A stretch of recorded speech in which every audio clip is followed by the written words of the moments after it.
Llevo ya 3 años viviendo en un mundo que huele exactamente como me gusta a ellos, no a mí. Aquí, en este inmenso piso de Madrid, en una planta 25 de la Castellana, el aire es estéril, filtrado, con un ligero aroma artificial a cáscara de limón que rocía un humidificador de última generación. Huele a dinero y a una vida ajena. Mi mundo, el de verdad, olía de otra forma.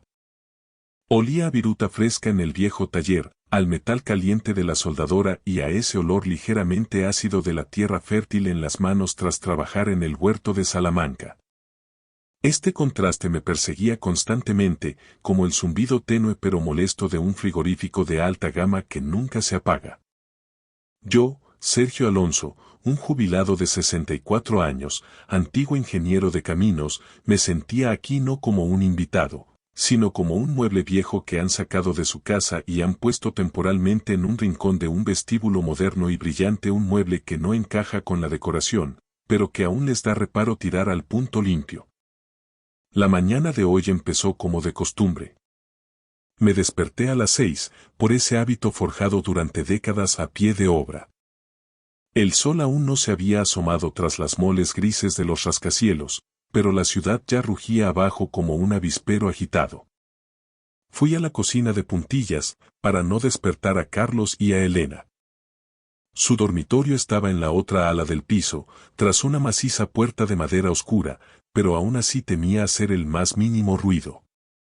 En los últimos meses, había aprendido a moverme por esta casa de forma casi imperceptible, como una sombra que pide perdón por existir. La cocina parecía un quirófano. Frontales blancos brillantes, encimera de acero, botones táctiles en cada electrodoméstico de marca alemana. Abrí el armario y saqué mi vieja taza de cerámica con una pequeña mella casi invisible en el borde. El único objeto de mi vida pasada que me permitieron traer conmigo. La cafetera, que parecía el panel de control de una nave espacial, emitió una señal melódica. Pulsé el botón y un café de cápsula, aromático pero totalmente insípido, cayó en la taza. Siempre preferí el café de cafetera italiana, de ese que perfuma toda la casa, pero la mía se quedó en Salamanca junto con todo lo demás. Mientras bebía el café mirando cómo despertaba Madrid entre el humo y el cristal, Elena entró en la cocina. Llevaba una bata de seda, el pelo recogido en un moño descuidado y una mascarilla de arcilla verde en la cara que la hacía parecer un ser de otro planeta. Deslizó la mirada por mi taza mellada y sus finos labios se curvaron en una mueca de desdén casi imperceptible. Buenos días, Sergio, su voz era fría como la bruma del Manzanares. Hoy se ha levantado pronto. Costumbres de viejo, Elenita, respondí, intentando que mi voz sonara lo más conciliadora posible, aunque ese diminutivo siempre parecía molestarle. No respondió nada. Abrió la nevera y sacó una botella de agua mineral premium. La vertió en un vaso alto y añadió una rodaja de limón. Cada uno de sus movimientos era medido, elegante, como los de una actriz de cine. Era guapa, con esa belleza fría pulida que queda tan bien en las portadas de las revistas de diseño. Carlos me ha pedido que te diga que esta noche tenemos invitados, dijo sin mirarme, concentrada en su ritual. Socios de un nuevo proyecto, gente importante. La cena será a las 8. Por favor, intenta quedarte en tu cuarto a partir de las 7. Ya sabes que estas reuniones de negocios son muy pesadas. El corazón se me encogió, pero me limité a asentar con la cabeza, tragándome el orgullo. Claro, lo entiendo perfectamente. No molestaré. No era la primera petición de este tipo. Al principio las disfrazaban con formas más suaves. Papá, debes de estar cansado, descansa en tu cuarto, o vamos a tomar algo con unos amigos, habrá mucho ruido y vas a estar incómodo. Ahora era una orden directa, una cláusula de exclusión.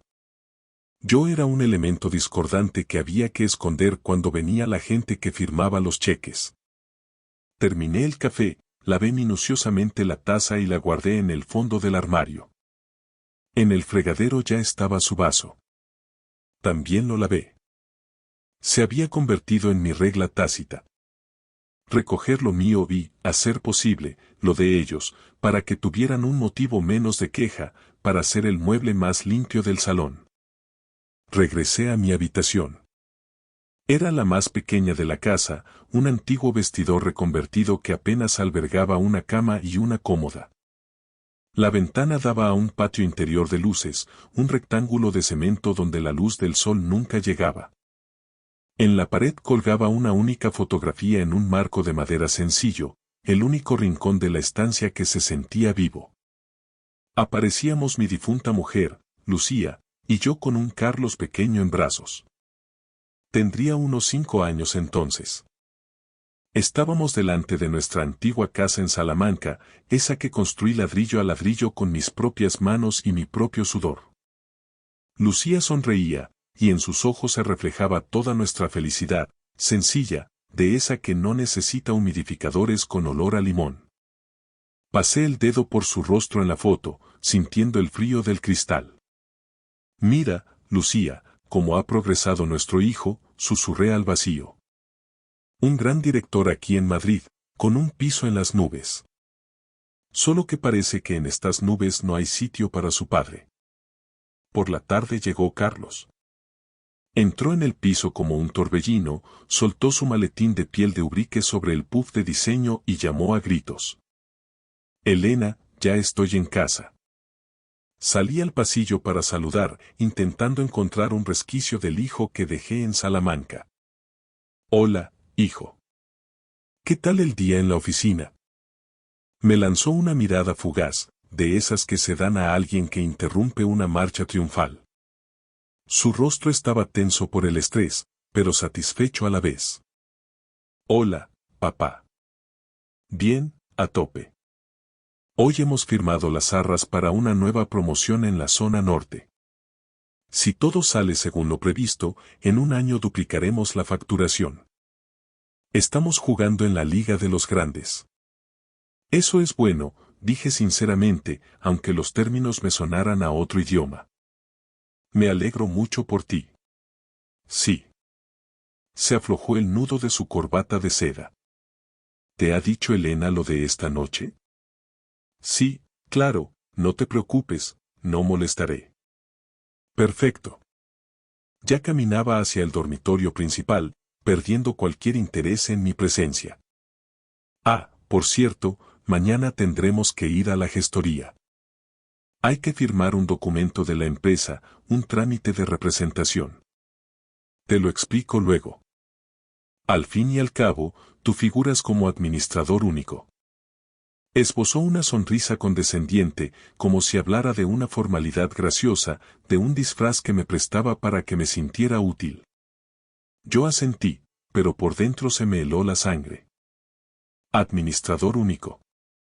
Sí, formalmente yo era el dueño del 100% de las participaciones de Logística y Construcciones Alonso S.L., la misma empresa que ahora generaba millones y les permitía vivir en este piso de la Castellana, conducir coches alemanes de gama alta y esconderme en un vestidor cuando venían invitados de nivel.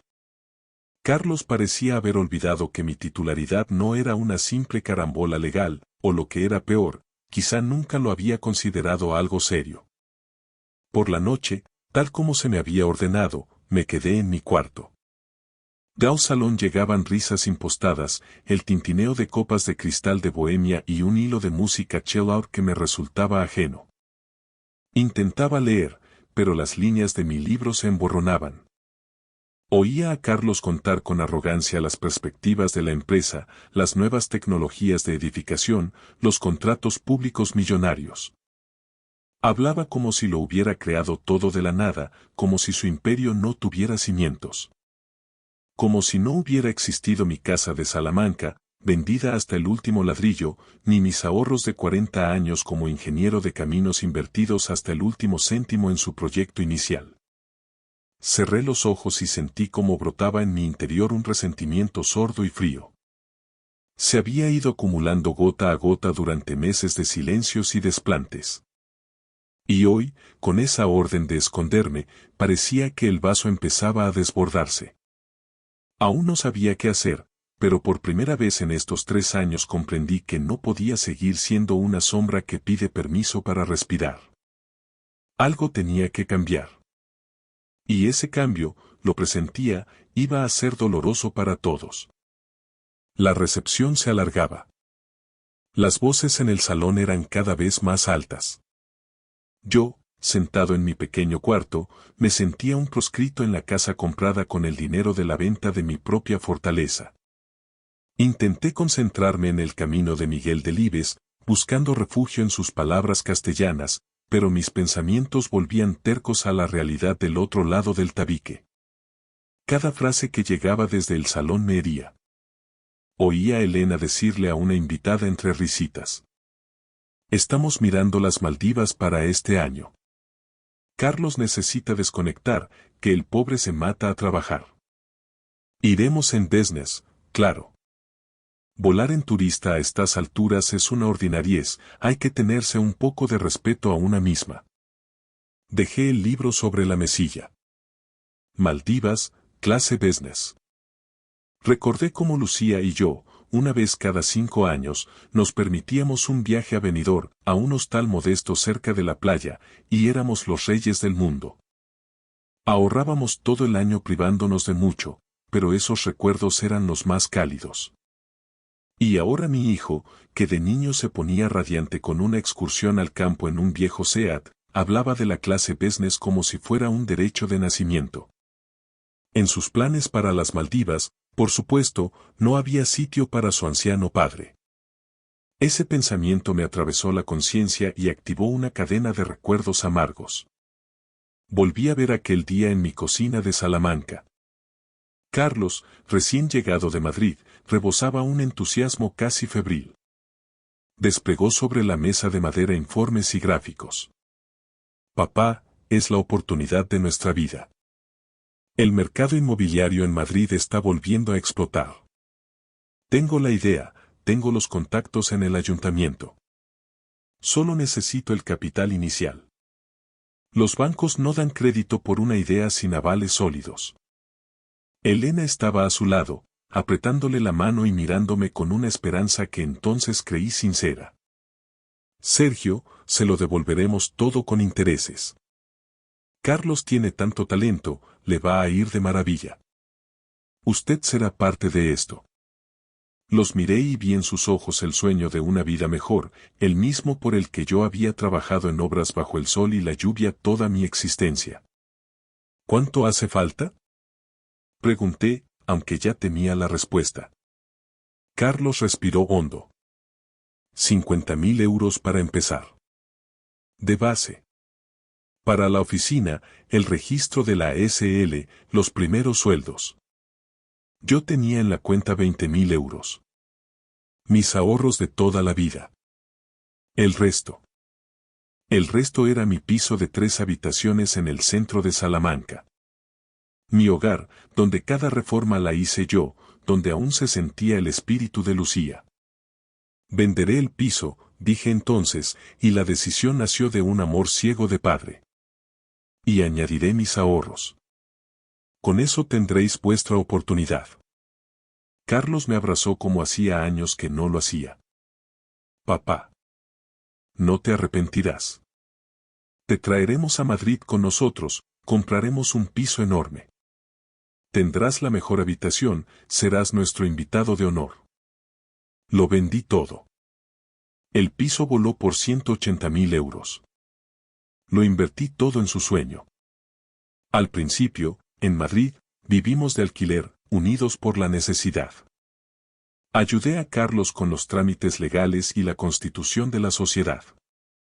Fue entonces cuando Pedro, mi amigo abogado de la facultad, me dio el consejo que hoy me mantenía en pie. Sergio, no seas ingenuo. Ponlo todo a tu nombre. Tú eres el único inversor real. Que tu hijo sea el director, que gestione el día a día, pero el administrador único y el socio único debe ser tú. Por si las moscas, que la vida da muchas vueltas y el éxito emborracha. Carlos no se opuso. Para él, en aquel momento de hambre, era una formalidad. Lo importante era el flujo de caja. Pero el éxito llegó, y con él, el olvido. Hace medio año, durante una cena, me atreví a preguntar. Hijo, ¿te acuerdas de lo que hablamos? ¿Podríamos mirar un piso con un poco más de espacio? Aquí en el vestidor estoy algo apretado, y no entra ni un rayo de sol. Carlos desvió la mirada al plato y Elena tomó la palabra con esa voz de seda. Sergio, tiene que entender que los precios en Madrid son prohibitivos ahora mismo. Estamos reinvirtiendo cada euro para que la empresa crezca. Además, ¿para qué quiere más espacio? Si aquí está tranquilo, leyendo sus libros. Es una habitación muy acogedora. Me callé, sintiéndome como un estorbo. Pero la estocada final fue hace un mes. Le pedí a Carlos algo de dinero extra. Mi pensión se iba casi entera en mis medicinas y gastos mínimos. Necesitaba zapatos nuevos, los míos estaban ya para el arrastre. Papá, ahora mismo cada céntimo está comprometido, dijo sin levantar la vista del móvil. Mañana toca el IVA, hay pagos a proveedores. Espérate un poco. No insistí. Fui al zapatero de barrio para que les pusiera un parche. 2 días después, Elena llegó con un bolso que costaba lo que 50 pares de mis zapatos. Sacudí la cabeza en la oscuridad de mi cuarto. Los invitados se marchaban. Oía sus voces de despedida. Cuando el silencio regresó al piso, mi puerta se entreabrió. Carlos entró oliendo a vino caro y a ese perfume de marca que tanto le gustaba ostentar. Se sentó en el borde de mi cama. Oye, papá, una cosa. Mañana en la gestoría habrá que firmar un poder notarial general a mi nombre. Es para que yo pueda representar los intereses de la empresa y firmar contratos sin que tengas que desplazarte tú. Así no te molestamos con el papeleo. Lo decía con una naturalidad insultante. Pero yo, con el corazón lleno de recuerdos, escuché la realidad. Quería apartarme del todo, borrar el último vínculo legal que me quedaba con la empresa que yo había fundado con mi sacrificio. Quería que dejara de ser el dueño para ser, simplemente, un fantasma. Está bien, hijo, dije con una firmeza que él no supo interpretar. Si tiene que ser mañana, será mañana. Asintió, satisfecho por mi supuesta docilidad, y se fue. Yo me quedé en el silencio de mi celda de lujo, y una claridad fría inundó mi mente. No era solo egoísmo, era una estrategia de borrado. Y tenía que actuar antes de que la sombra se volviera invisible. Aquella firma no sería lo que él esperaba. A la mañana siguiente, el aire en el piso de la Castellana estaba cargado de una tensión invisible, densa como el calujeto madrileño en agosto. Desayunamos en un silencio sepulcral, solo roto por el tintineo de la cucharilla de plata de Elena contra su bol de porcelana. Carlos revisaba su tableta con un nerviosismo mal disimulado, moviendo la pierna rítmicamente bajo la mesa, y Elena ni siquiera me dirigió la palabra, absorta en su iPhone de última generación. «Vamos, papá», dijo Carlos, levantándose de golpe y ajustándose los puños de la camisa. El notario nos espera a las 10 en su despacho de la calle Serrano. Ya sabes que en estos niveles la puntualidad es sagrada, no me gusta llegar tarde y dar mala impresión. Salimos del edificio y nos subimos a su flamante coche alemán, ese que brilla tanto que parece un espejo. El trayecto por el centro de Madrid fue rápido. Mientras él hablaba por el manos libres sobre presupuestos, licitaciones y comisiones de éxito, yo miraba por la ventanilla, viendo pasar los edificios señoriales del barrio de Salamanca con sus fachadas de piedra y sus balcones de forja. Me sentía extrañamente tranquilo, con esa paz que solo da la certeza de haber tomado la decisión correcta. Llegamos a la oficina del notario. Era un despacho sobrio, con ese olor inconfundible a papel viejo, cuero y solemnidad que tienen las notarías de Solerá en Madrid. El notario, un hombre de unos 60 años con gafas de montura de oro y aire de haberlo visto todo, nos recibió con una cortesía profesional impecable. «Buenos días, caballeros». Don Sergio, aquí tiene el documento para la firma del Poder General de Representación a favor de su hijo, dijo, extendiendo una carpeta de piel sobre la mesa de caoba. Carlos me puso un bolígrafo de plata maciza en la mano. Su mirada era impaciente, casi febril, ya se veía con el control total, sin tener que rendir cuentas al viejo. Firma aquí, papá. Es solo un trámite, una gestión administrativa para que yo pueda operar con las cuentas y cerrar los contratos de la promoción sin cargarte a ti con el papeleo y los viajes a la oficina. Así podrás descansar más. Dejé el bolígrafo sobre la mesa. El sonido del metal contra la madera noble resonó con la contundencia de un martillazo en el silencio sepulcral del despacho. No voy a firmar esto, Carlos, dije con una voz pausada, pero con una firmeza que no usaba desde mis tiempos de jefe de obra en Salamanca. Mi hijo parpadeó, totalmente descolocado. La máscara de éxito empezó a agrietarse. ¿Cómo? No te entiendo. Ayer dijiste que vendrías a firmar, que no había problema. Ayer escuché lo que querías hacer, que es muy distinto. Hoy he decidido lo que voy a hacer yo. Me giré hacia el notario, que mantenía una expresión neutra de profesional acostumbrado a los dramas familiares. Señor notario, lamento el cambio de planes, pero no deseo otorgar ningún poder general.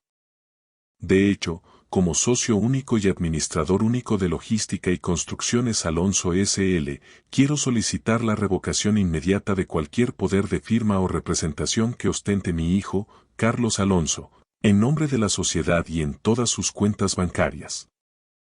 El rostro de Carlos pasó del desconcierto a una palidez extrema, casi grisácea. Se levantó de la silla de un salto. Papá. ¿Pero qué locura estás diciendo? Te has vuelto loco de remate. Si me quitas los poderes, la empresa se paraliza, no podemos pagar ni una nómina. No se paraliza, Carlos. Se detiene para una auditoría externa que voy a encargar hoy mismo. He estado revisando por encima los extractos que llegan al buzón del piso y he visto gastos que no tienen nada que ver con el sector de la construcción. Hoteles de lujo en las Maldivas, joyas de marca, coches de alta gama. Mientras tanto, yo vivo en un vestidor sin luz natural y tengo que pedir permiso para salir de mi cuarto cuando vienen tus socios importantes. Es mi trabajo. Es imagen de marca, joder. En Madrid hay que aparentar para cerrar negocios. Gritó él, perdiendo los papeles por completo y olvidando que estábamos en un despacho oficial. No, Carlos. No es imagen de marca. Es mi dinero. Es el dinero que obtuve vendiendo mi casa de Salamanca, mi sudor de 40 años y el patrimonio que tu madre y yo levantamos de la nada. Y no voy a permitir que lo malgastes en una vida de cartón piedra mientras me tratas como a un estorbo que hay que ocultar. Salí del despacho sin mirar atrás, ignorando sus súplicas que empezaban a sonar a desesperación. Carlos intentó seguirme, gritando en plena calle Serrano que me arrepentiría, que estaba tirando su carrera por la borda, que no sabía lo que hacía. Pero yo, por primera vez en 3 años, caminaba con la espalda recta. Me sentía más ligero que nunca, como si el aire de Madrid hubiera dejado de ser estéril para empezar a saber a libertad. Me dirigí directamente a una sucursal bancaria cercana, donde nos conocían bien. Como administrador único legítimo, bloqueé todas las tarjetas de crédito corporativas y las cuentas personales vinculadas a la caja de la empresa. En menos de una hora, el grifo de lujo de Carlos y Elena se había cerrado en seco. La ficción había terminado. Cuando regresé al piso de la Castellana para recoger mis pocas pertenencias, la escena era dantesca, un retrato del colapso de una fachada de cristal. Elena gritaba histérica por teléfono en el pasillo, su tarjeta platino había sido rechazada en una boutique de la Milla de Oro y el mundo parecía acabarse para ella. Carlos estaba hundido en el sofá de cuero italiano, con la cabeza entre las manos y el nudo de la corbata deshecho. Lo has destruido todo, papá, dijo con una voz quebrada, sin rastro de su arrogancia habitual. Mañana vencen los pagarés de los proveedores. Si no hay liquidez, nos van a freír a demandas. Entraremos en concurso de acreedores en una semana. No he destruido nada, hijo. Simplemente he tomado el mando del barco antes de que lo estrellaras contra las rocas, respondí con una calma que me sorprendió a mí mismo. Mañana mismo nombraré a un administrador judicial y a un gestor independiente para que pongan orden en este caos. Si la empresa es realmente viable, seguirá adelante, pero bajo mis condiciones. Y la primera condición es que yo ya no formo parte de este decorado. No vivo más aquí. ¿Y a dónde piensas ir? Escupió Elena, apareciendo en el umbral con los ojos inyectados en sangre y un desprecio infinito. ¿A tu querida Salamanca? Ya no tienes casa allí, te recuerdo que la vendiste para pagarnos este estilo de vida. Vas a ser un vagabundo con acciones. Tengo algo mucho mejor que un ático en Madrid, Elena, sonreí, cerrando mi pequeña maleta. Tengo dignidad y la conciencia tranquila. Algo que tú no podrías comprar ni con todo el crédito del mundo. Esa misma tarde, me instalé en un pequeño hotel cerca de la estación de Atocha. El olor a café de verdad y el trasiego de la gente real me devolvieron la vida. Sin embargo, al día siguiente, la situación se tornó más oscura. Carlos, en un ataque de desesperación infantil, intentó entrar de madrugada en la sede de la oficina para llevarse archivos, ordenadores y documentación sensible. Por suerte, yo ya había contratado seguridad privada y cambiado las cerraduras. No era una cuestión de maldad ni de venganza, era una medida de protección para salvar lo que quedaba de mi patrimonio. Lo que descubrí tras la primera auditoría fue peor de lo que imaginaba. Carlos no solo había vivido como un jeque a costa de la sociedad, sino que había cruzado líneas rojas legales. Había falsificado mi firma en 2 pólizas de crédito personales de cuantía elevada. Eso ya no era solo ingratitud o egoísmo, era un delito penal, una traición a la sangre. Me vi obligado a tomar la decisión más difícil de mi vida, una de esas que te rompen por dentro. Fui a ver a Pedro, mi viejo amigo abogado, a su despacho.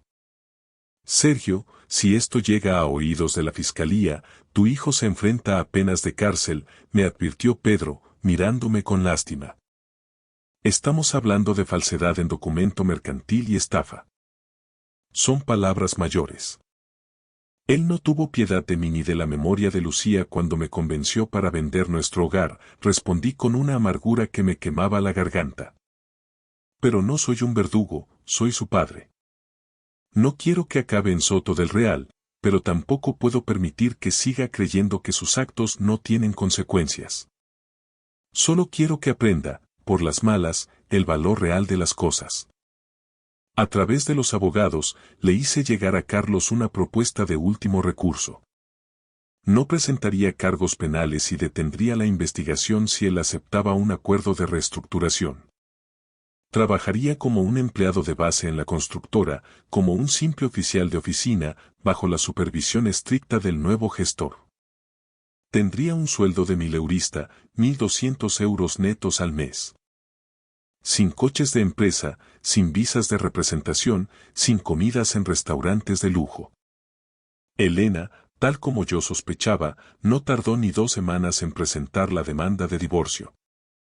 Al ver que el grifo del dinero se había secado y que su marido ahora era un simple empleado con un sueldo humilde, su amor eterno se evaporó junto con el aroma a limón artificial del humidificador. Carlos se quedó solo, frente al espejo de su propia realidad. Han pasado 6 meses y la luz de Castilla vuelve a entrar por mi ventana. He regresado a Salamanca. No a aquel viejo piso del centro, ese ya es parte del pasado y no se puede recuperar, sino a una casita acogedora en las afueras, con un pequeño terreno y vistas a las catedrales doradas que brillan al atardecer. Resultó que, gestionando con sensatez los activos de la empresa que Carlos casi lleva a la ruina, el patrimonio es más que suficiente para asegurar una vejez digna, tranquila y sin lujos innecesarios. Carlos no aguantó la vida de un simple mileurista. Se enfurecía, pataleaba y discutía cada decisión del nuevo gestor, pero al final, bajo la presión de los abogados y ante las pruebas irrefutables de sus desfalcos, se vio obligado a morder el polvo y aceptar la derrota. Elena, tal como vaticiné, desapareció de su vida el mismo día que comprendió que las cuentas de la sociedad estaban blindadas y que los bolsos de marca se habían acabado para siempre. La última vez que vi a mi hijo fue en la estación de Chamartín, en Madrid. Yo me marchaba a casa, a mi verdadera casa. Carlos vino a la vía, pero en sus ojos no había ni rastro de arrepentimiento, solo una furia fría y un resentimiento que le deformaba el gesto. «Has ganado, padre», soltó con amargura cuando anunciaron la salida de mi Albia. «Me lo has quitado todo. El estatus, el futuro, a mi mujer. Espero que estés satisfecho con tu triunfo en esa ciudad de viejos que tanto añorabas». Metió la mano en el bolsillo de su chaqueta de marca, que ahora lucía un poco arrugada y sin el apresto de la tintorería, sacó un billete de 10 euros y me lo metió a la fuerza en el bolsillo superior de la camisa, con un gesto cargado de desprecio. «Toma, esto es para tu café por el camino. No esperes nada más de nuestra parte. Olvida mi dirección y búscate la vida». Miré aquel billete arrugado y luego a mi hijo, a quien una vez enseñé a levantar muros derechos y a ser un hombre de palabra. En ese momento no sentí dolor, ni siquiera ira. Sentí una lástima profunda. Él pensaba que me humillaba con esa limosna, sin comprender que, en ese preciso instante, yo me sentía el hombre más rico de España. Porque volvía a ser dueño de mis silencios, de mi orgullo y de mi paz. Subí al tren, me acomodé en mi asiento y, mientras el vagón empezaba a vibrar, marqué el número de Pedro. «Hola, amigo». «Sí, ya estoy en marcha». «Escucha, convoca mañana mismo una junta general extraordinaria en la oficina. Voy a transferir oficialmente la gestión a un fondo de administración fiduciaria para profesionalizarlo todo. Y sobre Carlos. Que siga en su puesto de oficial. Si dentro de un año demuestra que es capaz de crear valor y no solo de quemar presupuesto, revisaremos su situación. Por ahora, que aprenda lo que cuesta ganarse el pan en la calle». El tren aceleró, dejando atrás las torres de cristal y acero de la Castellana, esos gigantes que durante 3 años me habían servido de cárcel. Cerré los ojos y, por primera vez en mucho tiempo, respiré profundamente. El aire ya no olía a limón artificial ni a filtros de oficina, olía a libertad, a campo abierto y a futuro. Me llamo Sergio Alonso. Soy ingeniero, soy constructor. Y por fin he terminado de levantar la obra más difícil y necesaria de toda mi carrera. Los cimientos de mi propia libertad. Gracias por escuchar mi historia hasta el final.